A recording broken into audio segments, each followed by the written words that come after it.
It's processing. I don't know if you guys can see that status bar. Mm-hmm. I'm scared. Can I do a mic check right quick? Can you hear me?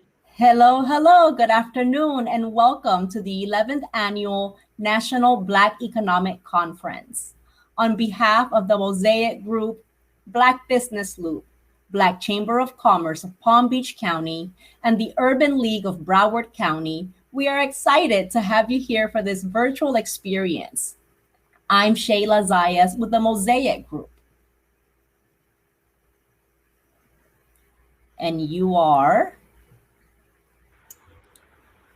Shayla, where the money resides, cryptocurrency, real estate, and more. We'd first like to begin by thanking our sponsors, FPL, Discover the Palm Beaches, Complete Contract Consulting, Greater Miami Convention and Visitors Bureau, Florida State Minority Supplier Development Council, South Florida Times, Miami Media Group, and Valley National Bank. We invite you to please provide your opinion and honest feedback on this conference. You will find a link to the conference survey in the chat of this session, as well as the chat in the main lobby, and I'll be placing that on in just a moment. On today's panel, we have Mark Raleigh, Vernon J, and Osa Asamota Bartholomew. We have a couple more speakers who are in process of joining us for the session. So as we wait for them, we'll continue on. And first, we'd like to share with you a word from one of our sponsors. Give me one moment here as I share this.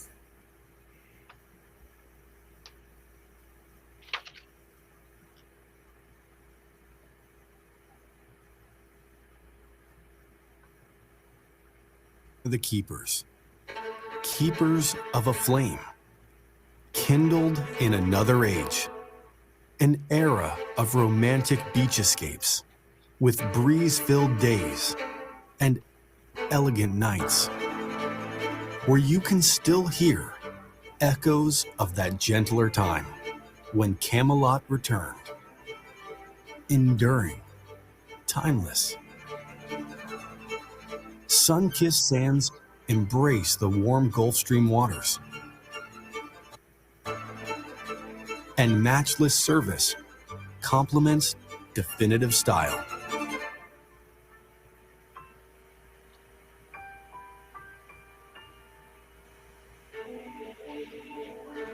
Once more, the golden age of travel beckons, a doorway to the past, as modern as today. We invite you to come visit the original vacation capital of Florida, the one that started it all, whose 47 miles of coastal towns beckon you with a clarion call. Claim your once-in-a-lifetime memory here. After all, we are the original, the one, the only, the Palm Beaches.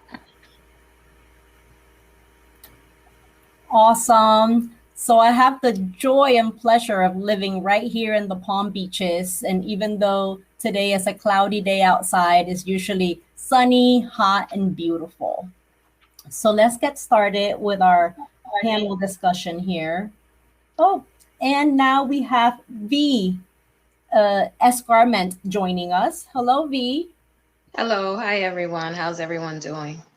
Wonderful. So that we get a bit of context for who we have featured as our panelists, if you guys would like to take just a quick minute to introduce yourself, your company, and what it is that you do. We'll start with Vernon because you're first on my screen. Shayla, I just want to take time and just say how honored I am to be on the stage and sharing space with everybody here. It's an honor. My name is Vernon J. I'm the CEO of EquityCoin. EquityCoin is the first digital token on the blockchain that's backed by affordable housing. I've been fortunate enough to be in the multifamily real estate space for 16 years, and I've done over $100 million in transactions. And EquityCoin is something that came about, when I started renting out the units that I own in Brooklyn, New York, to recently homeless families. And when I handed those keys to my most recent tenant, who was living in a shelter with her and her young son, the gratefulness just poured out of her pores. And it was from that moment that I knew that I wanted to do this long term. I wanted to do this for the rest of my life. So that's when EquityCoin was born. And again, I'm just happy to be here. Thank you. Thank you for your part in helping families create generational wealth. Osa? Good afternoon, everyone. My name is Osayamin Asemota Bartholomew. I serve as Chief Program Director for the Real Estate Exchange Program, which is an initiative to teach high school scholars and college students about commercial real estate. It's an initiative that was created by the Real Estate Executive Council, which is the premier trade association for minority executives in commercial real estate. It's a field that I did not expect for myself to be in, but it's been such an exciting opportunity for me. I've been in it for the past 8 years. I always had an interest in commercial real estate for many, many years. And I was distracted and dissuaded from participating in it because I knew no one in the field and I saw no one that looked like me. And it took me many, many years to get into the field. And it really was a great opportunity for me to get into it because I joined it with the intention to make a change. And that's what I've been doing for the past 8 years. And I look forward to sharing more about the organization and sharing more about my path in this space. So thank you so much for allowing me to be here today. Thank you. Thank you so much for your service to the world and what you're bringing about. Mark? Hey, good afternoon, everyone. My name is Mark Raleigh. I'm a financial advisor / financial planner for Edelman Financial. Pleasure to be here today. I wanted to first tell you a little bit about myself, and then I'm happy to share my ideas and thoughts in regards to the world of investing, including the world of cryptocurrency, real estate, gold, precious metals, whatever. So just briefly on my end, I've been practicing for about 20 years now. Just recently, within the last 2 years, started my own book of business with a registered investment advisor based out of Miami here. And the idea here is that I'm looking to do is to educate, but educate through what's called a fiduciary standard. And a fiduciary standard means that I always put my clients' interests before my own, which is a unique market space. And it's a space that's starting to spread through the financial industry as a whole. So what I like to do today, I'm not providing any financial advice. However, I do want to educate and offer solutions and ideas around where we should be as an individuals to ensure that we're on the right track and we're not getting left behind in this digital world. Thank you. Thank you so much for that. V? Hello. Hi, everyone. My name is Via Scarman. I'm the president and CEO of Generational Wealth through Homeownership, Inc., and we are a 501c3 housing counseling agency. So we educate and empower clients with workshops such as financial literacy workshops, budgeting workshops, credit workshops, debt management workshops, first-time home buyers workshops. And our goal is we service the low to moderate income community in the Tri-County area, Miami-Dade County, Broward County, and Palm Beach County. I'm also president and CEO of Generational Wealth through Real Estate LLC. And we basically do a lot of rehabs, property preservation, construction, and things of that nature. And we're located in Lauderhill, Florida. Thank you. Thank you, V. And thank you all of you for joining us and for lending your expertise on this panel and bringing information to people to be able to create a legacy for their families and maybe even change the trajectory of generational lack. There's a lot of buzz around cryptocurrency, NFTs, blockchain technology, fintech, real estate, etc. Please share your thoughts on exactly what they are, what it means, the current trends, and any growth in industry opportunities. We'll start with Mark. Okay, great. So the world of crypto, I know, is very intimidating for a lot of people. I actually didn't even start exploring this world after a buzz. I was working at Fidelity Investments at the time, and a lot of other financial consultants I was working with were really engaged in how volatile but how lucrative the world of cryptocurrencies were. It became a thing of not just an investment, but more speculation, where the risk and the reward scenario, where the reward far outweighed the risk. In a sense, you could double your money overnight, is what really sparked the buzz of the crypto world. But cryptocurrency is just like any other currency in a sense of you basically trade it on an exchange, but it is a game changer in evolutionary, because it's the technology behind the cryptocurrency, which is blockchain technology, which provides a safer path for people to explore how to purchase goods and services, primarily through the internet. As a result, we now have over 5,000 different cryptocurrencies, with Bitcoin obviously being the most popular, the one that people are more familiar with. But there are a few others that are actually gaining momentum and speed.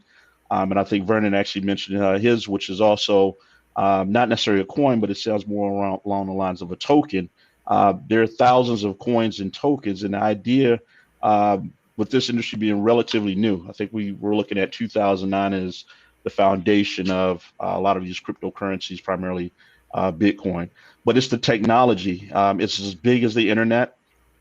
It's a game changer. It's evolutionary. Will be something that at some point in time in our lives we all will be using, maybe as early as 2023, as more developed countries begin to utilize digital assets, NFTs, stable coins, Bitcoin, and these tokens. You'll start to see more and more countries implement them into their governments, not as a way to just take advantage of them, but as a way to stabilize their economy and to control how their citizens are going about utilizing this digital technology in regards to paying for goods and services and trade. Kind of give you just a little brief background on it. What is let's say Bitcoin? We'll use that since that's the primary leader right now. Basically, it's a unit in which you're able to use for purchasing goods and services. Now, it's not the most effective unit because, unlike a dollar, let's say the US dollar, its backing is not based off the full faith and credit of, let's say, a government. It's more along the lines of an idea, a suggestion, which is what its true backing is. In other words, we give it value, and as more and more people get into the world of digital assets, it begins to grow in value, it gets to grow in demand, and also in pricing. And so we actually give it the value, just as we've given our currency, the dollars in our pockets, value based off of what value we give it. We know a dollar obviously is worth a dollar. However, at one point in time, our currencies were backed by gold.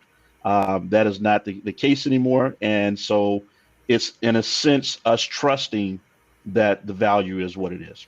So what we're seeing now is with companies like Bitcoin, we're seeing, or currency like Bitcoin, what we're seeing is that the more people that enter into this market space, more and more people are getting comfortable with ownership and getting comfortable with purchasing it and owning it as an investment. It is a highly risky investment, and the rewards far outweigh the risk. However, I would tell you it's still in its very beginning stages. Again, it's only been around barely 10 years at this point in time. So it's something that we have to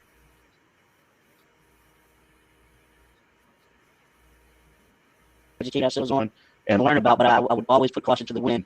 You want to be very cautious and do your research before purchasing or owning. Awesome. V, you can jump in with your thoughts. I don't know if you heard the question. Were you on video? Yes, I did hear the thought. My question is, with cryptocurrency, I actually started learning about it 2 years ago.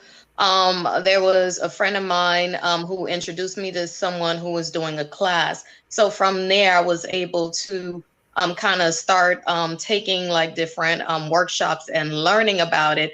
I would say right now, I do own crypto. I have quite a few coins in cryptocurrency because I was very interested on how we are able to basically double your money. Because a lot of times we put our money in banks and it's sitting there, we're saving it, but it's not working for us. Whereas I noticed with cryptocurrency, I was able to put money in there. And there were times I just woke up in the morning, I didn't do anything, and that money doubled. And I was able to double my money that way. I thought that was working smart instead having my money work for me instead of me working for the money. So that's my thought on cryptocurrency. I do look at it as something that's revolutionary. I do think a lot more people are going to get involved into it. And I'm thinking that that's the next step right now for the future. Thank you for that, V. Vernon? Well, so Mark and V, thank you so much for breaking that down. I think that was very, beneficial for the audience. I think when we're thinking about cryptocurrencies and blockchain and, all these new companies and these new industries that are coming about, we've got to start thinking about the last 10 years and what has happened in the last 10 years. And what we've seen is the birth of the sharing equity economy. And let's look at specific companies. Let's look at Airbnb, for example. 15 years ago, you would have never sleep in a stranger's home, right? And be able to use your space that you might not be using on a regular basis and be able to turn that into income. So before Airbnb came about, you had the hotel lobbies who just had a monopoly on the market. So they got to control how much you spent per night on a hotel. Now we're seeing people are smartening up. They're starting a sharing economy. Now, you talk about, you've got Airbnb, you've got, Toro, where people are using their cars just to, to be able to, share in that equity economy, that sharing equity economy. And I think about with EquityCoin, for the past century or centuries, banks have had complete immunity, complete control on how we can create liquidity in our real estate, how we can afford or be able to afford real estate, which they in their own type of things set in place. So what we're seeing now is people are coming up and they're saying, you know what, wait a second, we have the resources that we need in order to create income or create different resources within our communities. We just need the platforms to be able to service those those transactions and to make them work. So again, when we see the emergence of Airbnb, of Toro, of all these sharing equity economy businesses, what we're starting to see is a birth where people are coming together, and that's what blockchain it does. And I want to make a clear distinction between blockchain and cryptocurrency. Without blockchain, there is no cryptocurrency. And it's actually about 30 years ago, two guys came together and they wanted to create a trustless society. So what is a trustless society? A trustless society is a society in which you don't have to rely on a centralized place or a centralized company in order to house your value or be able to do different business transactions. And that's what we're seeing. We're seeing a decentralized approach to business. And the cryptocurrencies, Ethereum, blockchain, Ethereum, Bitcoin, Ripple, which is, I've been in the crypto space for about 6 years. I've been very fortunate to travel all over the world, Dubai, Hong Kong, all over the United States, learning about how real estate and blockchain intersect. And I've hung out with the sheikhs out in Dubai. I've hung out with the power players in Hong Kong and talking about different ways that real estate, not real estate, but blockchain is actually changing industries as a whole. So I just want to bring those points to the table as we talk about the new sharing equity economy.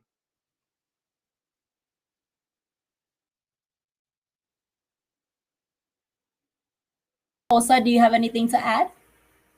I'm still fairly new in the cryptocurrency space. I actually had a call with Vernon a couple of weeks ago about some of his initiatives, and I was so very excited. In looking at this question, I actually wanted to sort of focus on what are the current trends within real estate, growth and investment opportunities. And I'll speak from the perspective of the work that I do, and I will speak on community development finance, which is something that is especially needed in undeserved communities. Last year, I worked in conjunction with two executives in the community development finance field to create an initiative called the Open Access Program. I think someone's not muted. Can you hear me clearly? Password, if you can please mute your mic. It's muted now. Go ahead. Okay. Go ahead, Osa.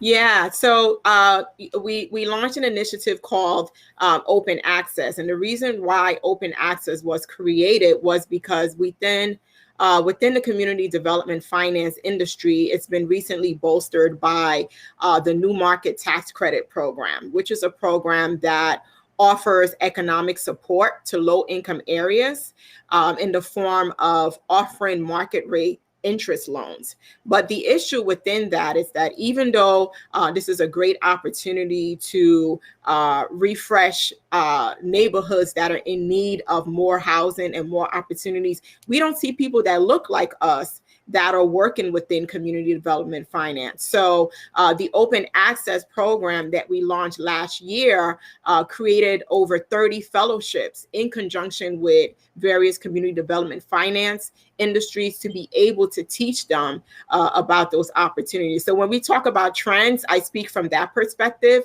that we are changing the face of who is able to get those opportunities. If we want those changes within the neighborhoods, we also need to have people there that look like us and are also getting those opportunities as well. I love that. And speaking of opportunities, there's so many investment options. How does someone like me, someone who's not in the financial field and who is ignorant of it, determine what is the best option for them and their families? Well, Sheila, I'll take this one. Okay. So in general, let's talk numbers. 9 out of 10 millionaires get their first million from real estate, and then they diversify into other aspects, into other industries after that. So I think it doesn't matter if you're a teacher, a sanitation worker, a trapeze artist, I don't care what you are, real estate can serve as that foundation for you.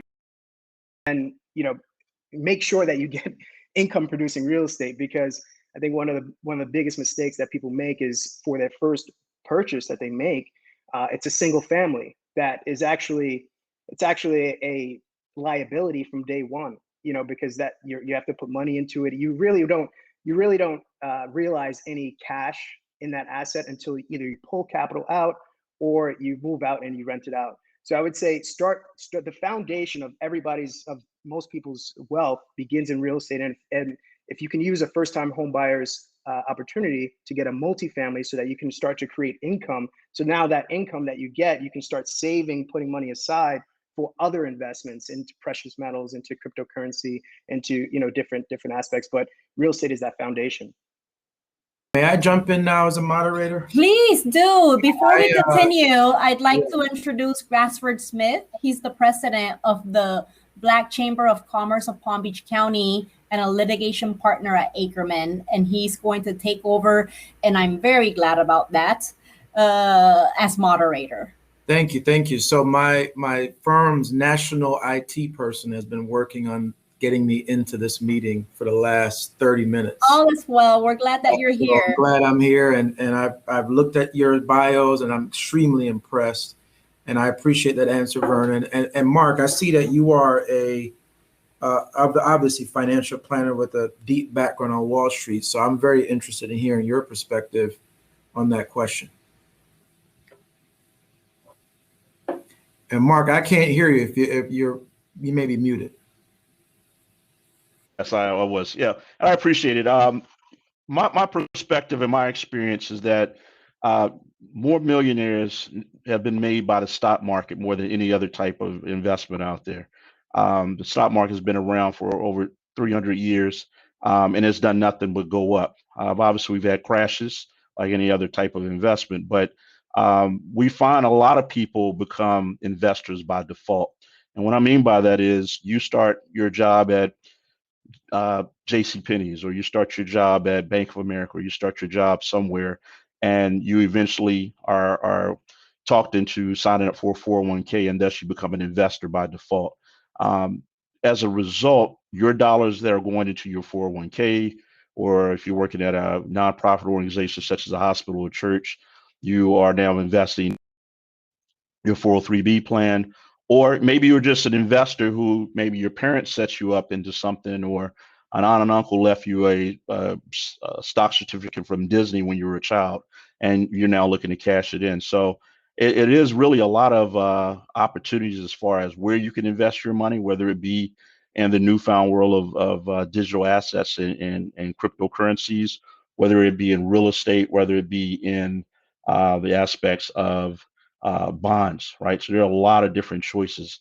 In my firm, we believe that you should be invested in all four major markets, which would be the stock market, the bond market, the real estate market, as well as in some cases money markets when necessary. So the train of thought there is to make sure you diversify your holdings, right? And I would tell a client that's sitting in front of me, you need to have a little bit of everything, right? You don't just need to be solely in the stock market or solely in money markets and cash, as we mentioned earlier. You need to be and have ownership in a little bit of everything. So the true challenge here is to get education around each one of these markets so that you are familiar what position or why you own the asset, and how does it relate to your success. At the end of the day, is you plan a short-term investor, saving for retirement? Are you saving for your children's education?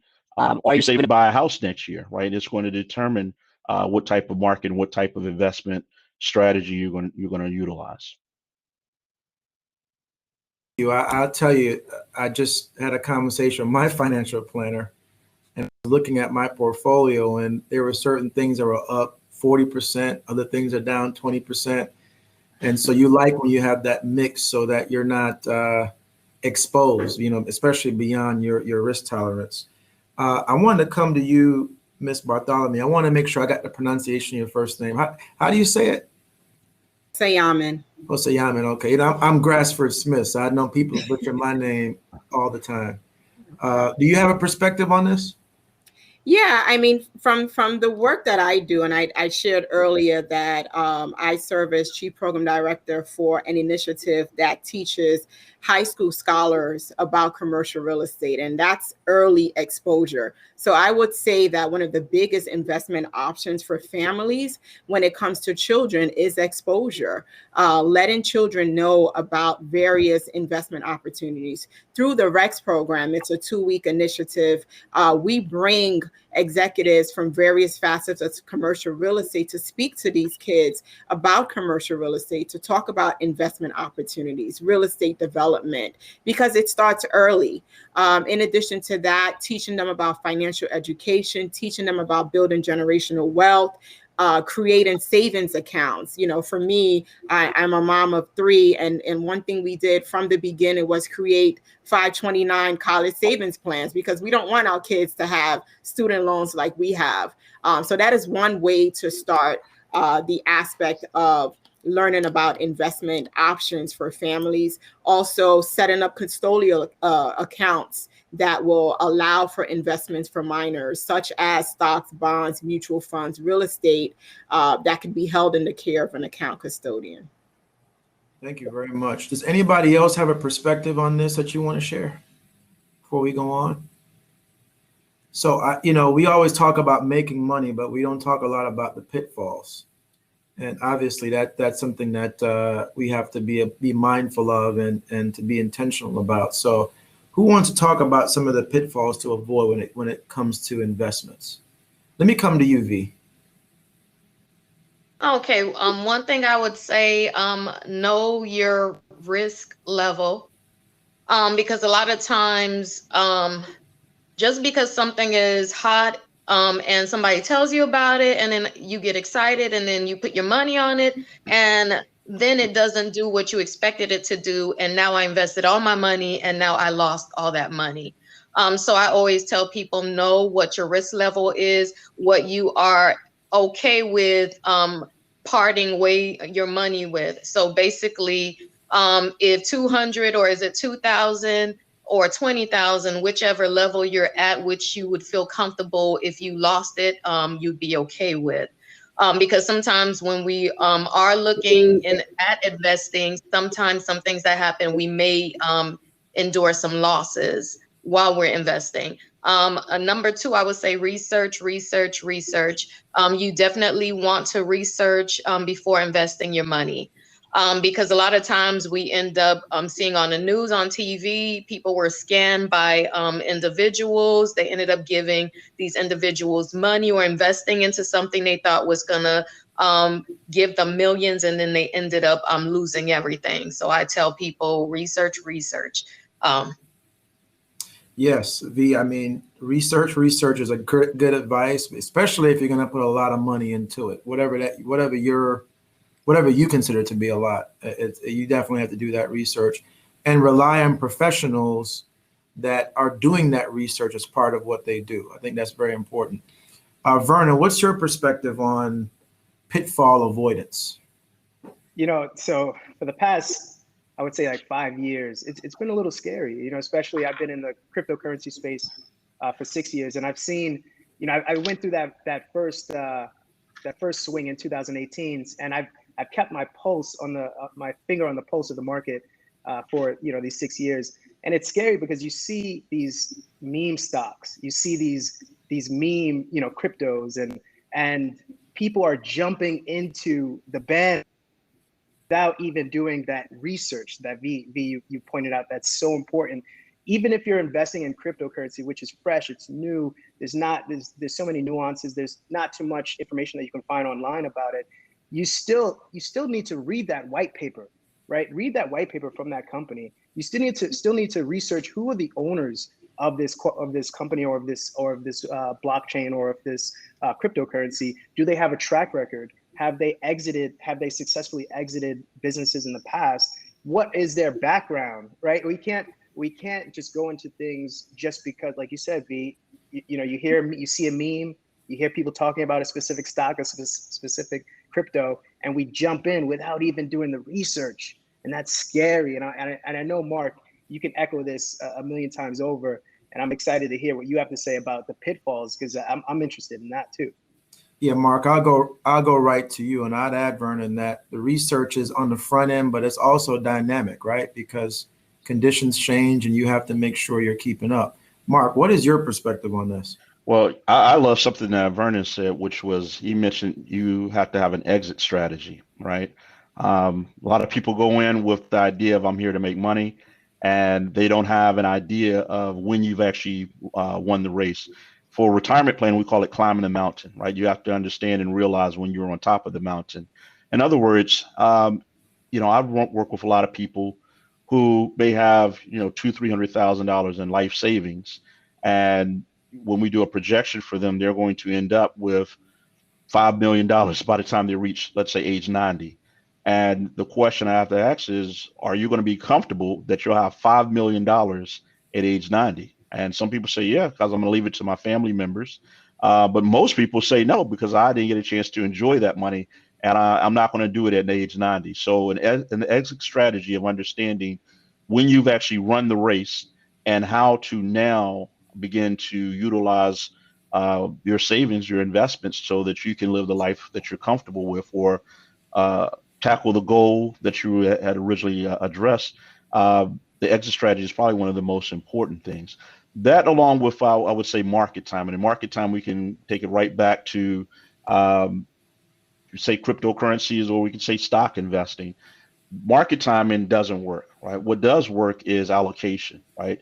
The diversification. How do you have things broken up between stock, bonds, real estate, exponential technologies, is which I'll give the terminology for digital assets and cryptocurrencies, making sure that you are, in a sense, understanding that market timing doesn't work, but your allocation is going to drive about 96% of your success, right? It's not when you hop in and you buy your Bitcoin, and when you hop out. A lot of experts are saying that by the end of the year, we'll see Bitcoin at $100,000 per coin. I don't know if that's going to happen or not, but there's someone who's going to time it. They're going to use that information or that news that they've heard, and they're going to ride it out thinking that they'll sell out once it gets to 99,000, dollars or whatever, and it may never happen. So the idea is you can't time it. You just need to use these different securities as part of an overall investment strategy. And lastly, I would say if it becomes a thing of where you feel overwhelmed, trying to control all the assets, you've had people come to me with portfolios from firms that they want to be transferred from because they're not getting the help or the advice that they thought they were going to get, saying, hey, I have 200 different stocks in my portfolio. I need you to help me manage this portfolio. In some cases, we get to a point too where our brains, need to turn to a calculator to calculate what the true numbers need to be.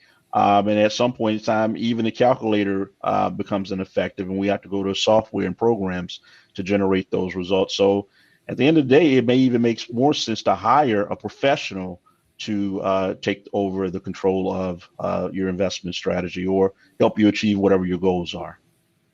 Yeah, Mark, in terms of pitfalls, I know that a lot of us, myself included, really could be reactionary. So, if a stock drops, you want to sell it right away. If something's going up, you want to buy it. And obviously that doesn't work out all the time. So can you sort of speak to the urges that we get when we're trying to follow the volatility of the market?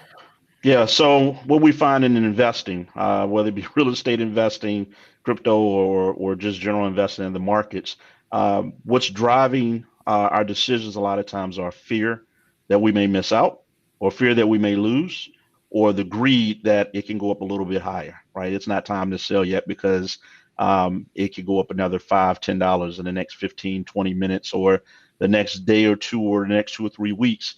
And so it's our emotions that tend to get the best of us and making us make erroneous decisions versus using a strategy, right? In a sense of saying, okay, if this particular strike price, when this stock hits this number, or when the housing market hits this particular, beam,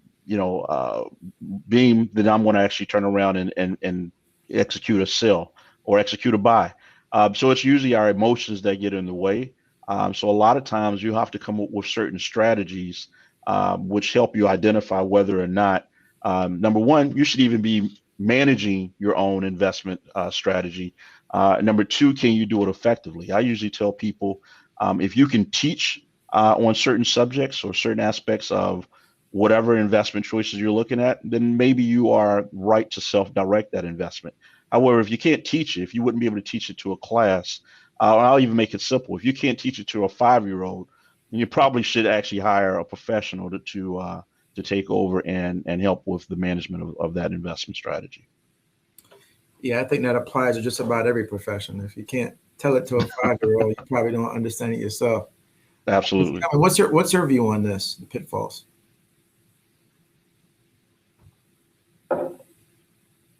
Are you talking to me? Yes. Oh, yeah. I mean, I was just over here listening to everyone else. And, one thing I will add to all of it, because all of the panelists gave great advice on that aspect. The number one thing I would say is to have a goal and make sure that you lean in on that goal so that if you do lose money, if you don't have a diversified portfolio, at least what the plan is on that end. So I would say having a goal, having a dream should be your motivation in doing that.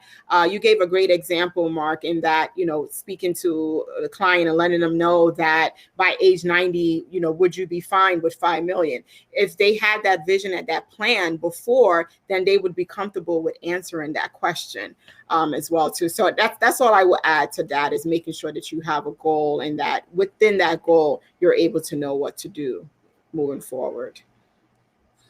So I'll come back to you, Mark, on this.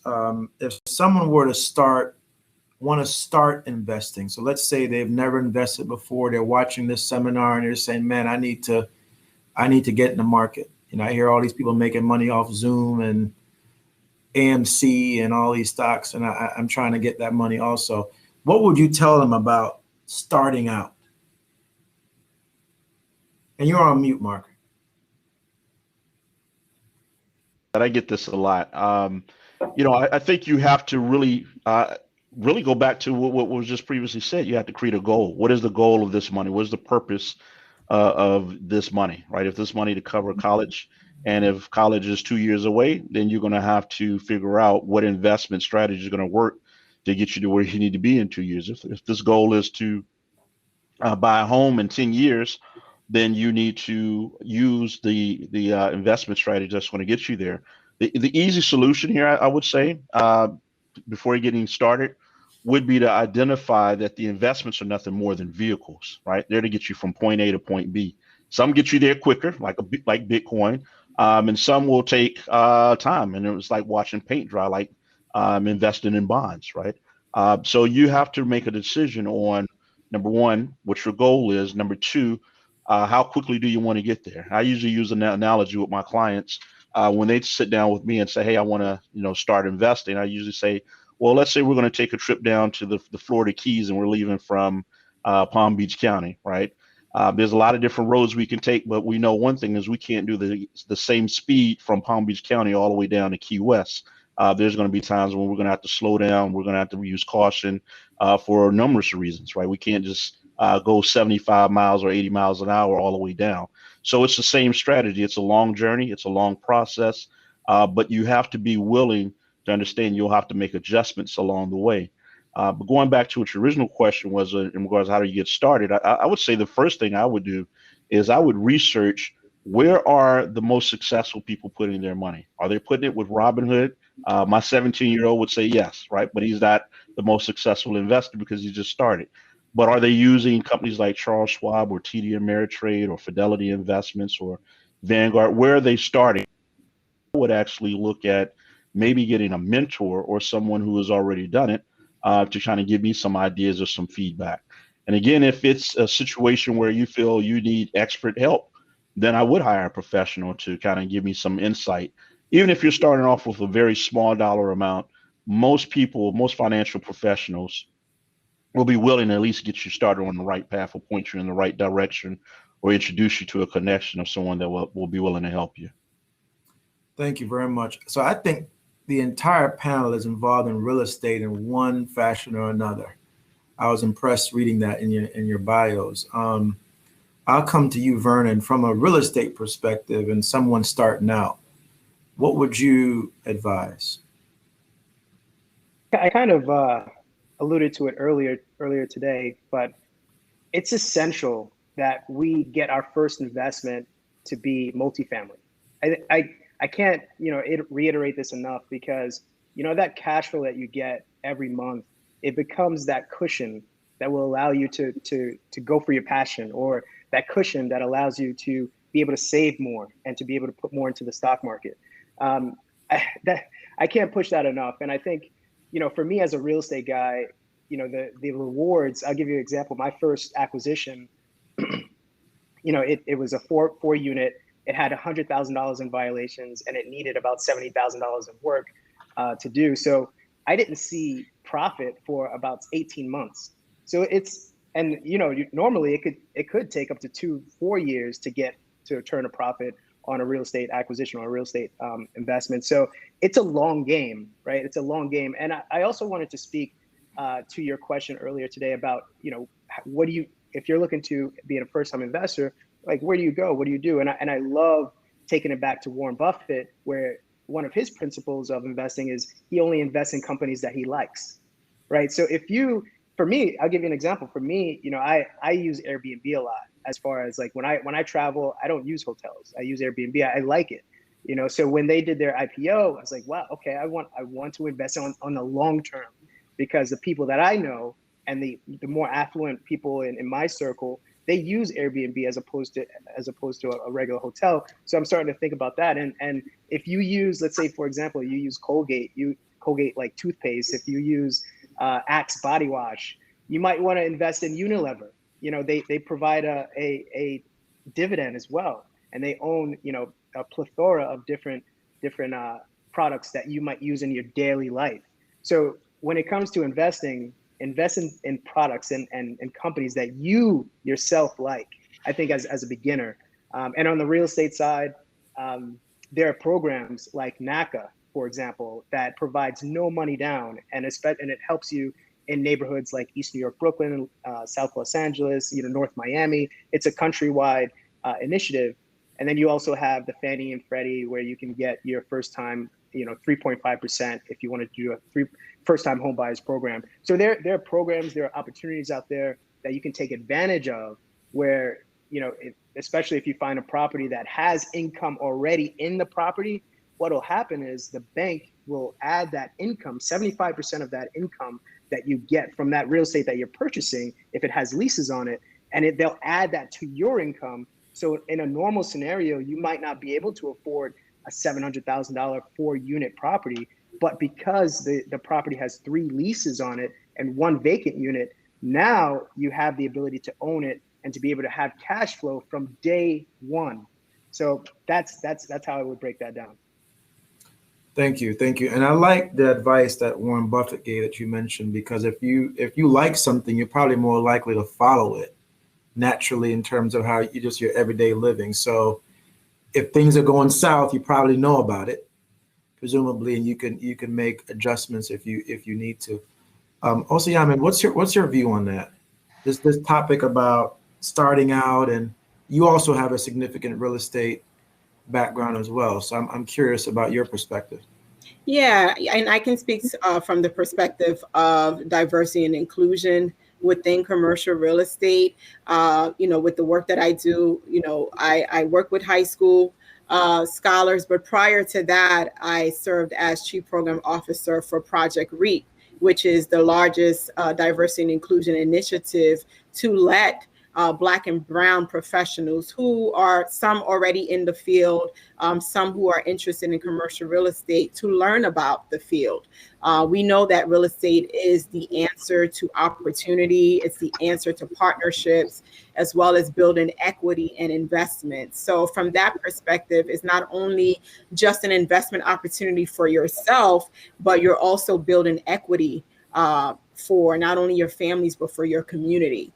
When you build equity, you are investing in more businesses, you're paying staff and employees more, you're investing in your community, and most importantly, you're building generational wealth. Thank you very much. And V, I'll come to you on the same thread. Okay, what I wanted to say, I agree with what every speaker had to say. My nonprofit, we do teach people about that, the steps to home ownership, how to purchase. Our goal is to educate and empower them. I would say with real estate, another thing we don't want to do is overextend ourselves. Because I can say I knew a lot of people in the real estate industry back then who had all these properties, but they ended up losing a lot of the properties back then when the recession hit. So I always tell people, don't overextend yourself in the real estate markets. But I do believe real estate is one ways to basically create the generational wealth. I would say my personal story, my mom, she was from the Caribbean. She purchased a home here. She basically purchased an $80,000 property way back. And when she passed, me and my brother inherited the home. And when we inherited the home was now worth $350,000. And we ended up selling the home. And once we sold that home, I was able to purchase another property and other investment properties, and the same thing with my brother.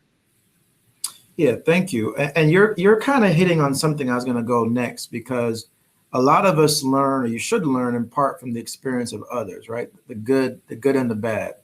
So I'm curious about if you have exemplary success stories that you can think of, and maybe some not so good stories that you can think of that we could also learn from.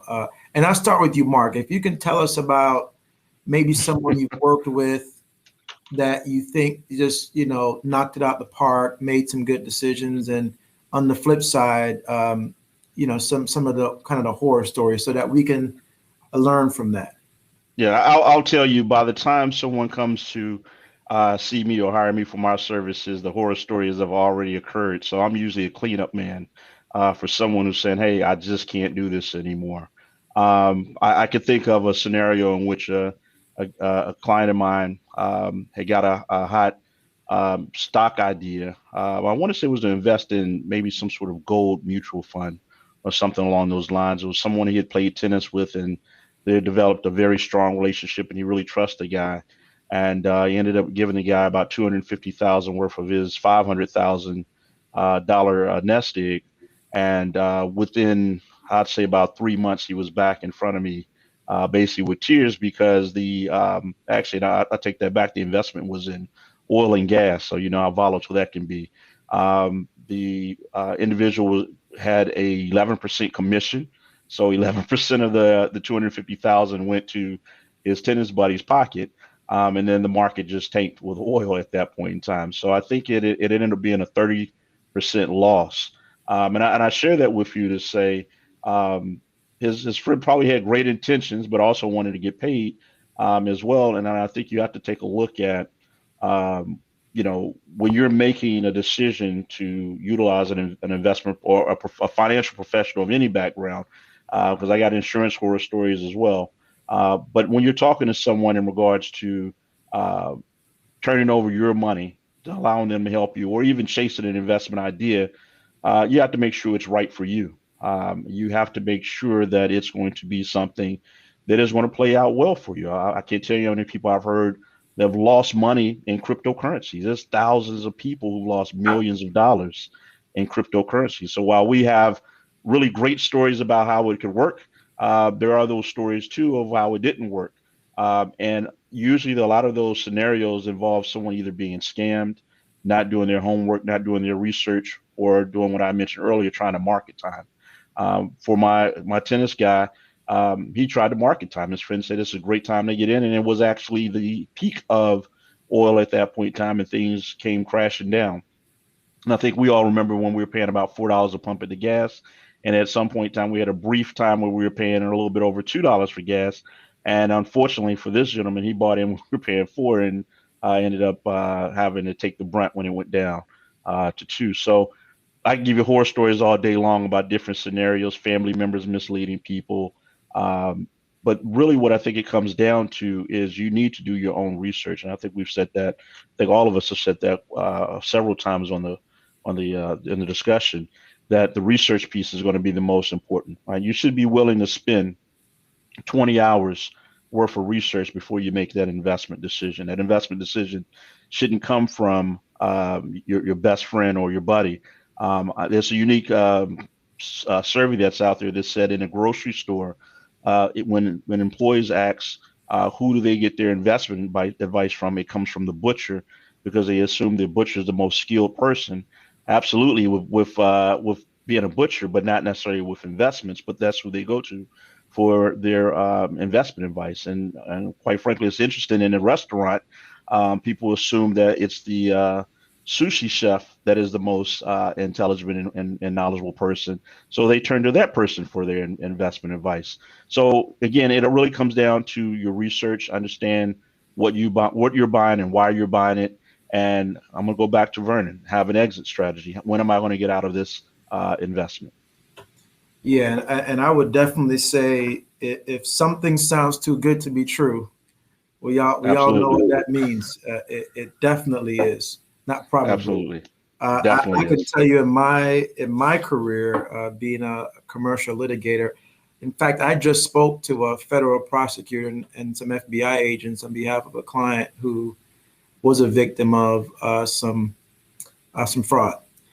So there are definitely some serious consequences for those out there that think that they'll get away with doing those kind of things. And the federal penitentiary is filled with people that think they can get away with those kind of things. I'll come to you, V. I'll come back to you. Actually, I think you talked about your mom, I believe. Are there any other success stories or pitfalls or, that you can give in terms of investing? Yes. I would say with pitfalls to be aware, as we said before, do your research even when you're investing into a mentor, because I know I had a client who Basically, the person they were saying looked good online, had the videos showing their expensive cars, clothes, and houses and things of that nature. And they invested $10,000 for a mentorship and to get assistance to generate wealth. And that mentor did not help them with anything. Yeah, if someone's trying to prove to you how much money they have, chances are they probably don't have that much. So if I would have seen that online, my red flags would have gone up. Actually, it would have been the opposite effect. Osiyamin, how about you? Can you give some good examples of the plus side and the negative side in your experience? Well, I'll give the plus side of the work that I do, investing in people that look like you. With Project REAP, the opportunity to introduce people of color, Black and brown professionals to commercial real estate also involved giving opportunities to each other. And I'll give one example of one person who came on board, was a corporate attorney, wanted to work in commercial real estate for many years and could not get into it. And after participating in the program, she went on to work as a property manager with various industries, and then eventually became one of the top executives at IKEA. And when IKEA was looking to expand in other markets, she reached out to someone within the group who served as a broker for now getting a space for IKEA. There was another student that did the same thing, that worked at Nike and was looking to expand Nike and create a new flagship location in New York City, and now leaned on her community for that too. So those are the success stories that I see on that end. And I'll speak from that perspective because it's so important, because in this industry, there are less than 1% of professionals. Volume just went out. Your volume went low for some reason. Oh yeah, and my battery still kind of low. Is it just me? Is she Can you low hear to me? you all as well? Mm-hmm. You hear me? I can hear you. Yes. Okay. Yep. Okay, there it goes. Okay, now I can hear you. Go ahead. Okay, so I'll quickly land the plane, as we say in Clubhouse. So, with the work that I do, it's just really great to see those success stories, because in commercial real estate, you don't really see many people that look like us and are doing businesses together. So when I hear those success stories, those are wonderful things for me. Yeah, what you're saying is one of the most important things that the audience should really focus on, which is, we can do business with each other and thrive and prosper. Yesterday in Palm Beach County, we just got August designated as Black Business Month. We know it's just not 1 month, it's really all year. But if we were to support one another, and just like that story indicated, when we get to these positions of influence and we have the opportunities to give, it would certainly make us all a lot more prosperous in terms of what we're doing. So Vernon, let me come to you on that very same thread and questions that I asked the other panelists. No, for sure. So what I would say is that to the audience specifically is that pitfalls are necessary for your success.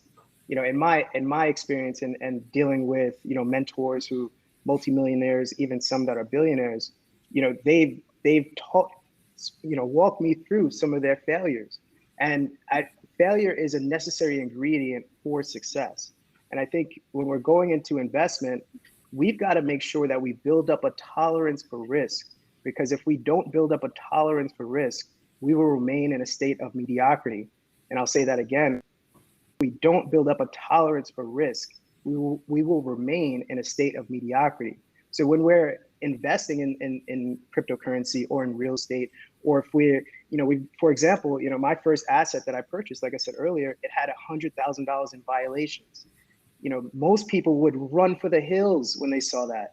But I knew that, okay, these are the steps that I can take in order to remedy these violations. And at the end of the day, I'm going to be $100,000 richer because the seller is willing to take that off of the purchase price, right? So my point is that, yes, there are pitfalls, but we should not be scared of those pitfalls, because it's a necessary step in order to see that pinnacle of success. And that's what I really want to drive to the audience today. because if we as a collective are able to make decisions based on, our research, but there's always an element of risk. If there's no risk, then there really is no reward. It's really important when we're going into the challenge of investing. Thank you, Vernon. And I've been told, it's okay to make a mistake. You just don't want to make the same mistake over and over again. So you want to learn from the mistakes that you make. This is not one of the prepared questions, but I'm just curious from all of you, actually, what role you think philanthropy plays in all of this, because I think giving back, and I mean in terms of even giving back, not just your time, but of your wealth and reinvesting in others. How do you see that playing into this discussion? And I'm going to come to you. Go ahead, Vernon. I want to go right to you. I'll just take this really quick because, speaking about EquityCoin, for example, we are a digital token on the blockchain that's backed by affordable housing. So our investors in the EquityCoin are able to own assets around the country that are housing people who are in danger of becoming homeless. So I think what we're seeing today is a merge of philanthropy and entrepreneurialism, which is being a social entrepreneur. And there's a crazy emergence of companies that are coming in where you can do well and do good at the same time. And I think that's an important element to any business that we start today, because there's opportunity to make an incredible amount of money, but at the same time do incredibly good for our communities. And I think this greed, this enormous greed, is starting to get weeded out a bit. And we're starting to see that, look, if you're greedy to the point where you're actually being a nuisance or being detrimental to your community, your longevity in this game will not be there as it would be if you were doing good. And you're starting to see all the initiatives that all these big brands are coming out with, and it's a central part of their brand DNA. So that's when on the philanthropic part, we're starting to see the shift, and I'm excited to see where we are in the next 20, 30 years, because we're heading in the right direction, I think. Thank you. Who wants to jump on this question next? Philanthropy in this space, giving back. Really quickly. Philanthropy in this space, giving back, is especially important when you especially work within real estate and your focus is to increase affordable housing in communities that need them. There is an aspect of philanthropy in that space because you are making a difference within that community, even expanding, outside of affordable housing, creating communities and opportunities for jobs in those areas are also another aspect of creating philanthropy within those spaces. How about you, Mark? What's your view on this? Yeah, I'm going to give you two different answers. I'm going to give you a financial planner answer, and I'm going to give you my personal answer. I'm going to start my personal answer. I do a lot of pro bono work. I don't have any account minimums or anything. My job is to educate and help. I mentioned earlier I work as a fiduciary, which means that I always put the person who's sitting in front of me, my client or a prospective client, put their interests before my interests. And that's how it's actually a legal thing for me. It's not Mark just trying to be a good guy. It's really something that I'm actually, for my licensing and my credentialing, that's something that has to happen. With that being said, I talk to, the youth a lot of times, individuals one-on-one, helping them get set up in Roth IRAs, helping them get set up in custodial accounts, I think was mentioned earlier, helping people with, making investment decisions. And it is not just investment decision that involves the stocks and bonds or crypto. It's an investment decision that involves whether or not you should refinance your home, should you buy or lease a car. I do it a little bit. I do it all in regards to the world of financial planning. Should you carry term insurance or whole life insurance, and what do the numbers say? So giving back is helping through financial education, which I think a lot of us, pretty much, I would say all of us on this call probably could admit that we weren't educated appropriately enough when we were kids as to how we should, manage our money and what opportunities should we pursue. And therefore we become intimidated by things such as cryptocurrency, which people are flocking to. I think there's like 42 million people who go into the exchanges to trade, or at least to learn about what's happening on the Bitcoin, or I should say blockchain exchanges. So the philanthropy from that aspect is really about giving back and understanding through educational means. Now, there's another aspect on that. And let's say that you were to invest in, we'll use cryptocurrency. And in fact, we'll use Dogecoin was a good example. When people started buying earlier part of the year, let's say you were to buy in, say, put a $10,000 investment in January of this year. By the time you got to April, your $10,000 investment was worth $1.4 million. Well, the coin doesn't really do anything outside of grow off of speculation. I share that with you because one of the things we forget about when it comes down to charitable giving, I would say, is the tax ramification that you'll have from a short-term capital gain, which will push you somewhere in about a 36 or 37% tax bracket. So, okay, yes, you made $1 million or from your investment, but how much of this is Uncle Sam entitled to, and what are they going to get from you? So another way that we can look at giving back is through donating to our churches, our universities, our schools, and so on. So I think it's a big aspect, and it is something that you find a lot of people who have wealth or accumulating wealth. It's part of their process to making sure that, number one, they're doing for the good of man, but number two, they're also lowering their tax bill, right? So we talk about Warren Buffett. I'm sure he gives, but he's not necessarily just giving because he's a good guy. He's also giving to minimize his taxes. I think he made a comment that he pays less in taxes than his secretary does. So there's a couple of things and a couple of reasons as to why you would want to give back. Well, we know Uncle Sam is always at the table. Sheila, you were saying something? 3-minute warning. Okay, I'm going to come to you, V, and then I'm going to circle right back to all of you with this sort of your last golden nugget. V, what's your view on this topic? You're saying just the golden nugget, or no, the philanthropy part? Oh, okay. Philanthropy, I think, is very important. My nonprofit, what we do the workshops, which is free to everyone, dealing with financial literacy, with credit, with budget, with debt management, and we collaborate and partner up with a lot of different people, from HSBC to Third Federal Bank and some other banks and companies down here. So I think that's something that's very important to our community. And I think that we need to do more collaborations, each one reach one, each one teach one. If we can collaborate more, we can reach more people, and we can help more people in the community change their lives and educate and empower them to build that generational wealth and have a better life. Thank you. And V, I'm going to stick with you. I should ask you to close with a song, because I know you're an award-winning singer. I saw it from your bio, but I won't do that to you. What is your 30-second sort of golden nugget to wrap things up for the audience?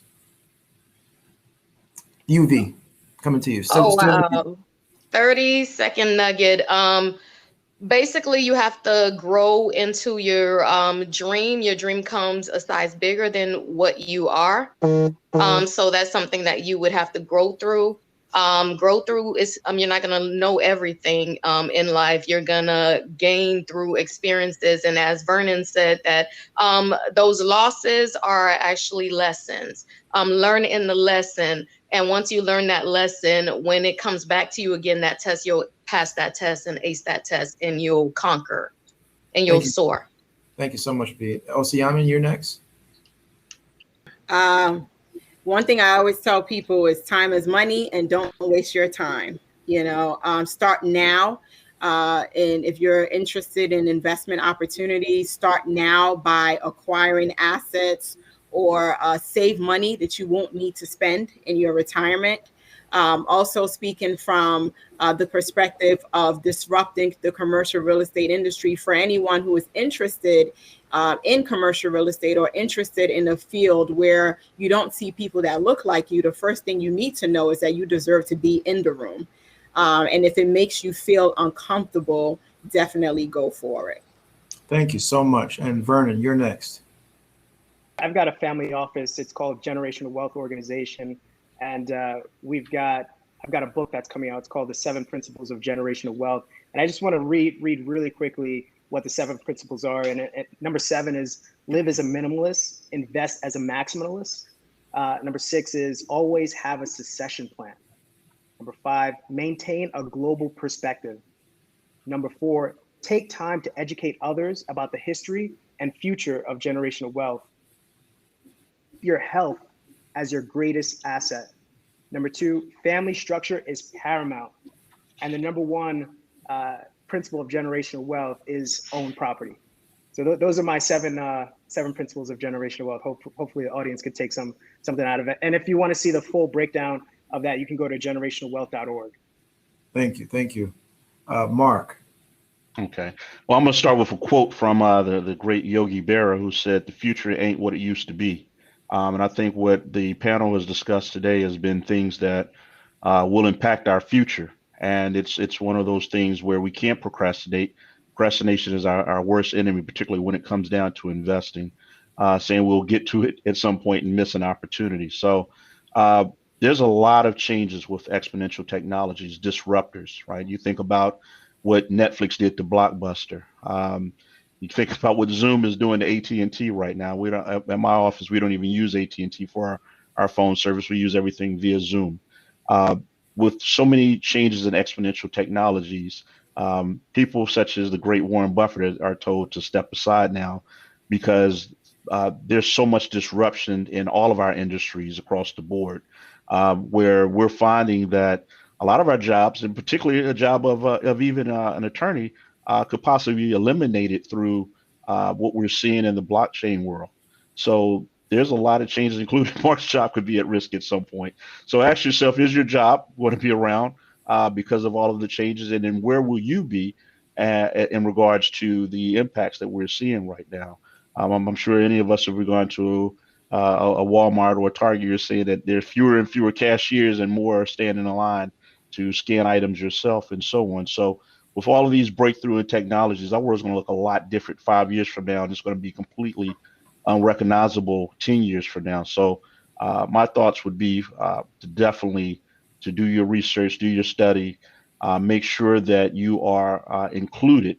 As we had mentioned, having a seat at the table, make sure you're included in those discussions, because if not, we're going to be left behind. And so you have to make sure that the connections that we're having, the forums that we're having right now, we're educating one another and keeping everyone on track, and avoiding that big word of procrastination. Well, thank you, Mark. Also for making my heart skip a beat when you mentioned the attorney comment. I appreciate that. But you all have done a great job. I've been following along with the comments, and people clearly are excited to get the information that you all gave. And thank you, Sheila, for filling in for me while my IT didn't all the way come together. But I'm glad I was able to be a part of this discussion. And thanks to Anne-Marie and the National Black Economic Conference for pulling us together so we can learn and support one another. So hope you all have a good rest of your day, and God bless. Thank you. All right, Thank you so much. Thank you for having us. Please.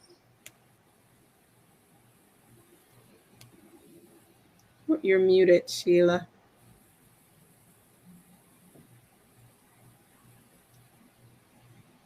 Sheila, you're muted. Hello. I just wanted to thank you all for joining us, for lending your expertise. Grasford, thank you for pushing through your IT issues and serving as an awesome moderator and pushing the conversation forward and really bringing this information to the people. Join us now on the main stage for the Written Black Experience, and then join us on the main stage after that for the last session of the day. Goodbye, everybody. Thank you. Thank you. All right, thank you. Thank you, everyone. Great meeting you all.